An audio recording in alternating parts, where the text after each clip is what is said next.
U.S. election: Clinton and Trump trade barbs at Al Smith dinner. White House rivals Hillary Clinton and Donald Trump have poked fun at each other at a charity dinner a day after their bitter duel on the debate stage.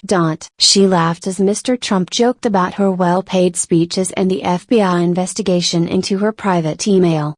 But he was booed when he joked that she hated Catholics. The annual Alfred E. Smith Memorial Foundation dinner in New York is a white-tie gala that every 4 years features the presidential candidates. There is a tradition that the rivals stand up and make jokes about each other, but this year it comes after one of the most rancorous campaigns in memory. On Wednesday night in Las Vegas at their final debate, Mr. Trump called his Democratic rival a nasty woman and they both interrupted each other throughout. They refused to shake hands before or after. His nickname for her is Crooked Hillary, and he has threatened to appoint a special prosecutor to have her jailed if he becomes president. Mrs. Clinton has said her Republican rival is running a hateful, divisive campaign and is unfit to take the highest office. But at the New York event they briefly put their differences aside and sat just one seat apart, with Cardinal Timothy Dolan between them. When they entered and took their seats, they did not shake hands or make eye contact. But when Mr. Trump stood up to speak, he gave her a friendly double pat on her shoulder. He joked that this crowd of about 1,500 people was her biggest audience yet. And in a dig at her Wall Street connections, he said it would be unusual for her to be with so many corporate leaders and not get paid. But when he said she was so corrupt, she got booted off the Watergate Commission. Boos rang out and they resurfaced when, in a reference to emails hacked within her campaign team, he said she was pretending not to hate Catholics. It was one of the few occasions when the smile left Mrs. Clinton's face. Perhaps his best line was when he referred in jest to his wife Melania's plagiarized speech in July, which borrowed from First Lady Michelle Obama. Then Mrs. Clinton stood up and had her chance. "We'll either have the first female president or the first president who started a Twitter war with Cher," she said. Instead of seeing the Statue of Liberty being a beacon of hope,